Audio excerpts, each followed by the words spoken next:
ஓம் சரணாகத தீனார்த்த பரித்ராணபராயணே சர்வசியார்த்திகரே தேவி நாராயணி நமஸ்துதே. வணக்கம் நேயர்களே, இது மகாலட்சுமி ஜோதிடம் வழங்கும் காலச்சக்கரம். உங்கள் அன்பு ஜோதிடர் ஸ்ரீராம்ஜி பேசுகிறேன். அனைவரும் நலமுடன் இருக்கிறீர்களா?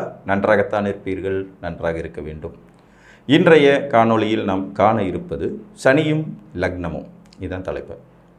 பொதுவாக பாவக்கோள்களில் முதன்மையானவராக சனி பகவான் ஜோதிட சாஸ்திரங்களில் வர்ணித்தாலும் கூட அவர் நிறைய நன்மைகளை தரக்கூடிய ஒரு கிரகம்தான்.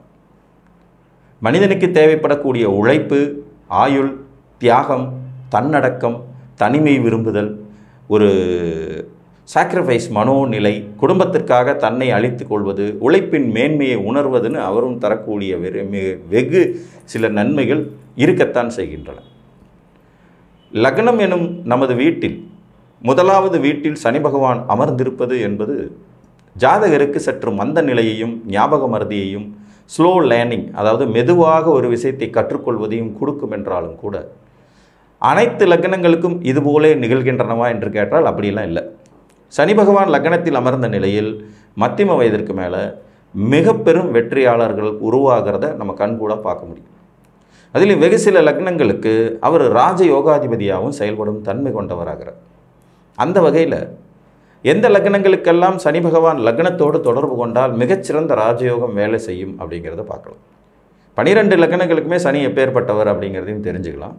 ஆயினும் சில லக்னங்களுக்கு அவர் லக்னத்தில் தனித்த நிலையில் அமர்ந்திருக்கும் போது அல்லது இயற்கை சுபர்களின் தொடர்புகளை பெற்ற நிலையில் அமர்ந்திருக்கும் போது நிச்சயமாக ஒரு மிடில் ஏஜிலிருந்து அந்த ஜாதகர் நல்ல நிதானத்தையும் சகிப்புத்தன்மையையும், ஒரு விஷயத்தை ஆழ்ந்து கவனிப்பது, ஆராய்ச்சி மனோநிலையின் மூலமாக வாழ்வியலில் வெற்றி பெறுவது, மக்கள் சேவை புரிவதன் மூலமாகவே மகத்தான வாழ்வியலை பெறுவது, பூமிக்கடியில் கிடைக்கக்கூடிய கனிம வளங்களினால் ஜாதகர் மிக பெரும் உயரத்திற்கு போவது, இரும்பு தொழில்களில் வெற்றி பெறுவது, கழிவுப் பொருட்களில் வெற்றி பெறுவது, கழிவு, அழுக்கு, துப்புரவு பணி, இது போன்ற துறைகளில் மிக பெரும் வெற்றி, petroleum product, oil and gas, natural gas, உங்களுக்கு கனிமங்கள் பூமியிலிருந்து வெட்டி எடுக்கக்கூடியவை, தாதுக்கள், இதன் மூலமெல்லாம் பெரும் தொழிலதிபர்களை உருவாக்கும் சூட்சுமத்தை ஒரு லக்னத்தில் தொடர்பு கொள்ளும்போது பெற்றுக் கொடுத்து விடுகிறார். ஸோ அந்த வகையில் பார்த்தீங்கன்னா லக்னத்தில் சனி இருக்கும்போது ஆரம்ப காலகட்டம் ரொம்பவும் நிதானமாகவும் மெதுவாகவும் கற்றுக்கொள்வதில் சாமர்த்தியம் இல்லாத நிலையையும் தருவது போன்ற ஒரு மாயத்தோற்றத்தை கொடுத்தாலும் கூட போக போக போக போக ஜாதகர் மிகச்சிறந்த ஒரு தொழிலதிபராகவும் பொருளாதார வெற்றி பெறக்கூடிய நிபுணராகவும் உருவாகிறார். பாவக்கோள்களோடு சேர்ந்த சனி லக்னத்தில் இருக்கும்போது சில நெகட்டிவான பலன்கள் நடக்கின்றன என்பதை நாம் மறுக்க முடியாது. குறிப்பாக சூரியன் சனி, செவ்வாய் சனி, ராகு சனி, இவர்களோடு சனி லக்னத்தில் இருக்கும்போது கொஞ்சம் சிரமம். கேதுவோடு சனி சேரும்போதும் கூட ஒரு விட்டேத்தி மனோநிலை மனிதனுக்கு வந்துவிடும். எதுலேயுமே பற்றில்லாத ஒரு மாதிரி, அப்படியே ஒரு போனால் போகட்டும் போடா அப்படிங்கிறது மாதிரியான ஒரு மனோநிலை வந்து விடுகிறது என்பது நிதர்சனமான உண்மை. இன்றைக்கு போட்டி மிகுந்த இந்த உலகத்திலே நீங்கள் போட்டி போடுவதற்கு பின்வாங்குபவராக இருந்தீர்கள் என்றால் உலகம் உங்களை எட்டி உதைத்து விட்டு முன்னேறி போய்கொண்டே இருக்கும். ஸோ அப்போ அந்த போட்டி போடும் மனோநிலையை சனி கேது சேரும்போது அதுவும் கெடுக்கிறாங்க.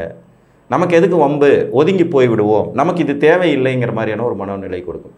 இதை தாண்டி வேறு சுபகிரகங்கள் என்று வர்ணிக்கக்கூடிய புதன், சுக்கிரன் மற்றும் குருவின் தொடர்போ பார்வையோ இணைவோ கிடைக்கப்பெறும் போது லக்னத்தில் இருக்கும் சனி பகவான் மிகச்சிறந்த நல்லவராக மாறி ஜாதகருக்கு மற்றவர்கள் ஆராய்ந்து அறிய இயலாத நுட்பமான அறிவை வழங்குகிறார் என்பதுதான் நிதர்சனமான உண்மை.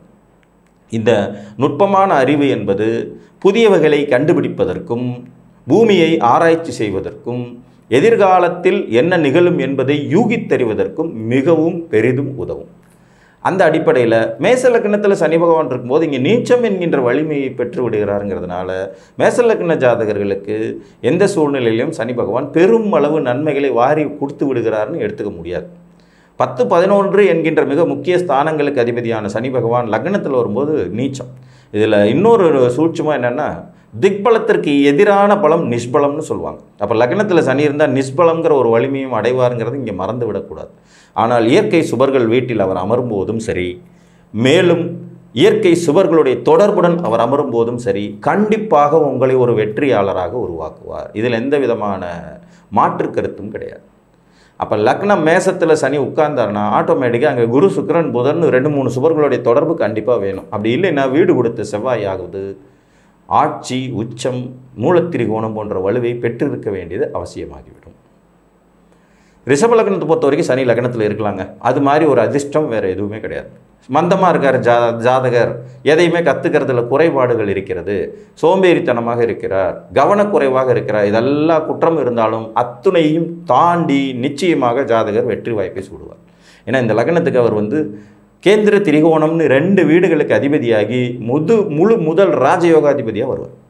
கூட சுக்கிரன் குரு தொடர்பு புதன் தொடர்பு வளர்பிறை சந்திரன் எங்கேயாவது இருந்து கேந்திரமெல்லாம் பெற்றா ஜாதகர் அசம்பந்தமாக இருக்கிற மாதிரி மற்ற எல்லாரையும் ஏமாற்றி விட்டு அற்புதமான வெற்றிகளை பெறக்கூடிய மனிதராக கண்டிப்பாக மிடில் ஏஜுக்கு மேலே வரத்தான் செய்வார். சனி தருவது மத்தியமத்தில் தாங்க. சின்ன வயசில் சனி பகவான் வாரி கொடுப்பார்னு எதிர்பார்க்கவே முடியாது. சின்ன வயசில் நடக்கிற சனி திசையினால் ஜாதகருக்கோ அவருடைய குடும்பத்தாருக்கோ பெரும் அளவில் நன்மைகள் இருக்க போவதே கிடையாது. ஆனால் மிடில் ஏஜுக்கு பிறகு சனி பகவான் தரக்கூடியது அசைக்க முடியாத வெற்றிகளாக இருக்கும். அதனால தான் சனி கொடுத்தால் எவர் தடுப்பார் அப்படிங்கிற பழமொழியை சொல்லி வச்சாங்க. மிதுன லக்ன ஜாதகர்கள் இயற்கையிலே சுறுசுறுப்பானவர்கள்ங்கிறதுனால இவர்களை சனி பகவான் லக்னத்தில் மந்தப்படுத்திடுவாருங்கிறதெல்லாம் நம்ம ஒத்துக்கவே முடியாது. ஏன்னா அவங்களுடைய ஸ்பீடு மற்ற லக்னத்தை விட ஓவராக இருக்கும். அதீதமான வேகம் கொண்ட மிதுன லக்னத்துக்கு ஒரு கடிவாளம் மாதிரி, ஒரு பிரேக் மாதிரி, ஒரு ஸ்பீட் பிரேக்கர் மாதிரி தான் சனி பகவான் செயல்படுவார்.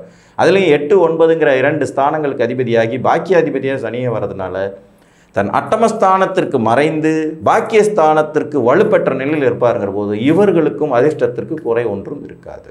சுபர்களின் தொடர்பும் கிடைத்து விட்டால் மேலும் மேலும் வளர்ச்சி அடைய செய்து விடுவார். கடகலக்கண ஜாதகர்களை பொறுத்த வரைக்கும் சனி நல்லவர் இல்லைன்னாலும் கூட சந்திரனின் நிலையை பொறுத்தே சனி நல்லவரா கெட்டவராங்கிற முடிவை நாம் எடுக்க வேண்டியது இருக்கும். சந்திரன் நல்ல வளர்பிறை சந்திரனாகி உச்ச வலுவோடு இருக்கும்போது இங்கே லக்னத்தில் அமர்ந்த சனி கெடுபலன்கள் எதையும் தந்து விடுவதில்லை. மறைமுகமான ரகசியமான வெற்றிகள், திடீரென்று தோன்றும் அதிர்ஷ்ட வாய்ப்புகள், திருமணத்துக்கு பிறகு வாழ்க்கையில் முன்னேற்றம், கூட்டு தொழிலினால் ஆதாயம் போன்ற பலன்களையும் எதிர்பார்க்கும் வாய்ப்புகள் உண்டாகும். உயிர் உறவுகள் சார்ந்த சில கசப்பான அனுபவங்கள் வாழ்க்கையில் கிடைக்கும்னாலும் கூட பொருளாதார ரீதியான வெற்றிகளுக்கு குறைவு இருக்காது. சிம்மலக்கணம் போன்ற பாவ வீட்டில் சனி பகவான் நன்மை தருவதில்லை. மேசத்திற்கு அடுத்தபடியாக சிம்மத்துக்கு ஒன்றும் பெரிய அளவில் வெற்றிகள் இருக்காதுனாலும் கூட இங்கே குருவும் சுக்கிரனும் தொடர்பு கொள்வதோ அல்லது பார்ப்பதோ ஜாதகரை வலிமைப்படுத்தும்.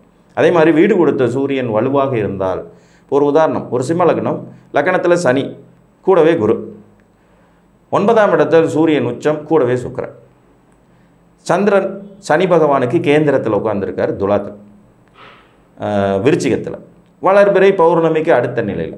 அப்போ லக்னம் வலுவாகிறது, சந்திரகேந்திரம் பெறுகிறது, லக்னத்தை 2 சுவர்கள் தொடர்பு கொள்கிறார்கள், ஜாதகர் வலுப்பெற்ற நிலையில் இருக்கிறாருங்கிற மாதிரி நிறைய நன்மைகளை இந்த இடத்துல அனுபவிக்க முடியும்.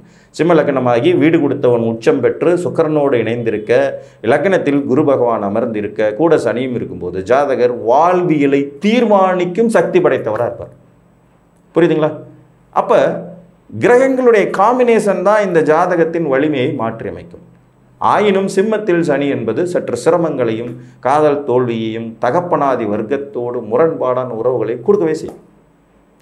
கன்னியில் சனி பகவான் இருக்கிறது சிறப்பு தாங்க. இந்த லக்னத்துக்கு அவர் ஒரு விதத்தில் ஒரு திரிகோணாதிபதியாகி சுபராகிறார். 6ஆம் இடத்திற்கு மறைந்த நிலையில் 5ஆம் இடத்திற்கு பாக்கியம் பெற்ற நிலையில் சனி இருப்பார். கூட புதன் உச்சம்பல்வியோடு சுக்கிரனோட இணைவோ குருவுடைய பார்வை இணைவோ இருந்துருச்சுன்னா கண்டிப்பாக இந்த ஜாதகரும் தன் உழைப்பினாலேயே மிக பெரும் உயரத்தை எட்டிப்பிடித்து விடும். துலா லக்னத்திற்கு சனி பகவான் கேட்கவே வேண்டாம். ரிஷபத்திற்கு அடுத்தபடியாக முதன்மையான ராஜயோகத்தை தரக்கூடியவராக இருப்பார். துலா லக்னத்தில் அவர் உட்காரும்போது உச்சங்கிற வலிமை இருக்கும். கூட 2 ஒரு சுபரோட தொடர்புகளும் கிடச்சிருச்சுன்னா ஜாதகரை கையிலேயே பிடிக்க முடியாது. மிகப்பெரிய தொழிலதிபர்களை உருவாக்கும் சூட்சுமம் மிகுந்த லக்னம் துலா. அப்போ இந்த இடத்தில் சனி பகவான் லக்னத்தில் அமர்ந்திருக்கும் நிலையிலே ஜாதகர் மாபெரும் வெற்றியாளராக திகழ்வது என்பது உறுதி. பாவக்கோள்கள் கடுமையாக சனியை பாதிக்காத வகையில் ஜாதகர் கண்டிப்பாக மிக பெரும் வெற்றியாளராக இருப்பார். விருச்சிக லக்னத்துக்கு சனி பகவானுக்கு நல்ல ஸ்தானங்களின் ஆதிபத்தியம் ஒன்றும் பெருசாக கிடையாது, 3, 4. அதே மாதிரி லக்னாதிபதிக்கு அவர் கடும் பகை கிரகம் அப்படிங்கிறதுனால இங்கே குதர்க்கமான எண்ணங்கள், விபரீதமான சிந்தனைகள், சோம்பேறித்தனம், வேலை இல்லாத நிலைப்பாடு, செயல்படுவதே மறுப்பதுங்கிற மாதிரியான சில விபரீதங்கள் இருக்கவே செய்யும். இதுவும் மாறுதலுக்கு உட்பட்டது. இப்போ கடகத்தில் உச்சம் பெற்ற குரு, செவ்வாய் ஆட்சி உச்சம் பெற்று மகரத்தில் இருக்கும்போது விருச்சிகத்தில் அமர்ந்த சனி பகவான் நன்மையை தந்தே தீர வேண்டிய கட்டாயத்துக்கு ஆவார். ஏன்னா இந்த பக்கம் ஒரு பக்கம் குரு பார்வை, இன்னொரு பக்கம் செவ்வாயின் உச்ச வலிமை ப்ளஸ் பரிவர்த்தனை யோகங்கிற மாதிரி வந்துடும். தனுசை பொறுத்த வரைக்கும் சனி லக்னத்தில் இருக்கலாங்க. தனாதிபதி, தைரியாதிபதி, வீரியாதிபதி, செயல்திறன் கொண்டவருங்கிற ஒரு முறையில் அவர் அங்கே இருக்கும்போது தனுசு லக்ன ஜாதகர் எனக்கு தெரிந்த வகையிலே ரிஷபம், துலாம், தனுசு இந்த 3 லக்னக்காரங்க சனி லக்னத்தில் இருந்தால் மிக பெரும் வெற்றியாளராக இருக்காங்க. இந்த 3 லக்னத்துக்கும் சனி லக்னத்தோடு தொடர்பு கொண்டுட்டா ஜாதகர் ரொம்ப நிதானமாக இருக்கார், அதிபுத்திசாலித்தனமாக இருக்காங்க, ஆராய்ச்சி மனப்பான்மை கொண்டவர்களாக இருக்காங்க. மிடில் ஏஜ்லேருந்து சரசரன்னு நல்ல ஒரு வளர்ச்சியையும் புகழையும் கௌரவத்தையும் அந்தஸ்தையும் பெறுகிறார். குருவுடைய வீட்டில் சனி இயற்கையாகவே இது ஒரு நல்ல ஒரு வளர்ச்சியை தரக்கூடியது. உபய லக்னத்துடைய அந்த பலகீனத்தையும் தாண்டி சனி பகவான் தனுசு லக்ன ஜாதகர்களை வெற்றி அடைய வைக்கிறாருங்கிறது நிதர்சனமான உண்மை. ஆனால் இங்கே லக்னத்தில் சனி இருக்கலாம், எந்தவித பாதிப்பும் கிடையாது. அதுலேயும் லக்னாதிபதியோ சுக்கிரன், புதன், குரு, சந்திரன் இவங்க யாரோடைய தொடர்பும் கிடச்சிருச்சுன்னா இன்னும் கூடுதல் சிறப்பு. மிகப்பெரிய தலைமை பொறுப்புக்கு வந்துடுறாங்க. தலைமை பதவி, தலைமை பொறுப்பு அந்த மாதிரியான அமைப்புகள் கிடைக்கும். அதுக்கு அடுத்தபடியாக பார்த்தீங்கன்னா மகர லக்னம், இங்கே லக்னாதிபதியும் தனாதிபதியுமே சனி இருக்கிறத குற்றம்னே சொல்ல முடியாது. பாவிகளின் இணைவு இல்லாத நிலையில் ஜாதகர் தன்னம்பிக்கை மிகுந்தவராக, ஸ்லோ லேனராக இருந்தாலும் கூட பின் வயதுகளில் கட்டாயம் வெற்றியை குவிக்கக்கூடியவராகத்தான் இருப்பார். கூட சுபர்களின் தொடர்பும் கிடச்சிருச்சுன்னா கேட்கவே வேண்டாம், நிச்சயமாக மாபெரும் சக்தியாக வருவாங்க. ஏன்னா இது இயற்கையிலே சரலக்னம் வேறு. கும்பலக்னம், இங்கேயும் சனி லக்னத்தில் இருக்கிறது கொஞ்சம் கலப்பு பலனை தரக்கூடியதான். லக்னாதிபதி தான், வலு தான், பிரச்சனை கிடையாது. ஆனால் விரையாதிபதிங்கிறனால இருப்பிடம் விட்டு தூர தேசம் நகர்த்திய பிறகு வெற்றியை தரக்கூடிய அமைப்புன்னு சொல்லலாம். இங்கே கட்டாயம் சுபர்களின் தொடர்புகளும் இருந்ததுன்னா ஜாதகருக்கு குறை ஒன்றும் இல்லை அப்படிங்கிற மாதிரி வந்துடும். மீன லக்னத்தை பொறுத்த வரைக்கும் சனி பகவான் 50-50 சாய்ஸில் வருவார். இதுவும் குருவுடைய வீடு தான். இந்த லக்னத்துக்கு அவர் நன்மைகள் தர கடமைப்பட்ட ஒரு கிரகமாகவே ஆகிறார். 11 என்கின்ற லாபஸ்தானம் அவருடைய பொறுப்பு தான், விரயஸ்தானமும் அவருடைய பொறுப்பு தான்ங்கிறதுனால இவரும் அதேமாதிரி கும்பலக்னம் மாதிரியே தான். வெளியில் போய் அதில் வெற்றி அடைவது, வெளிநாட்டில் வசிப்பது, அதன் மூலம் வெற்றி அடைவது, அதனால் பொருளாதார யோகங்கள் கிடைக்கிறதுன்ற அமைப்பு இருக்கும். குருவோட தொடர்பு கிடச்சிருச்சுன்னா ரொம்ப அற்புதமாக இருக்கும். 10-11 தொடர்பு அப்படிங்கிற மாதிரி வந்துடும். தொழில்முறை லாபங்களை அதிகம் சம்பாதிக்கும் யோகியதை கொண்டவராக ஜாதகர் மாற்றுவார். ஸோ லக்னத்தில் சனினால எடுத்தோடனே போச்சு அவ்வளோதான், பாவக்கோள் சனி லக்னத்தில் உட்காண்டார் அப்படிங்கிற மாதிரி கணக்கில்லை. எல்லாவற்றிற்கும் சூட்சுமங்கள் ஒளிந்திருக்கின்றன. அந்த சூட்சுமங்களை நம்ம கால்குலேஷன் பண்ணாமல் எடுத்தோம் கவிழ்த்தோங்கிற மாதிரியான பலன்களை சொன்னோம்னா பூராமே பொய்யாய் போய் விடுவதற்கு வாய்ப்புகள் உண்டு. கிரகங்களை ஒரு ஆங்கிளில் மட்டும் பார்த்தோம்னா கண்டிப்பாக முழுமையான பலன் இருக்காது. எல்லா விதத்திலும் கிரகங்களுடைய கலப்பு என்ன செய்கிறது என்பதை பொறுத்தும் ஒரு விதி என்றிருந்தால் அதற்கான விதிவிலக்குகள் எங்கே இருக்கின்றன என்பதை தேடி பிடித்துமே ஜாதகத்தின் உண்மையான பலன்களை அறிந்து கொள்ள முடியும் என்று கூறி மீண்டும் ஒரு காணொலியில் உங்களை சந்திக்கும் வரை உங்களிடமிருந்து அன்புடன் விடைபெற்றுக் கொள்வது உங்கள் அன்பு ஜோதிடர் ஸ்ரீராம்ஜி. நன்றி, வணக்கம்.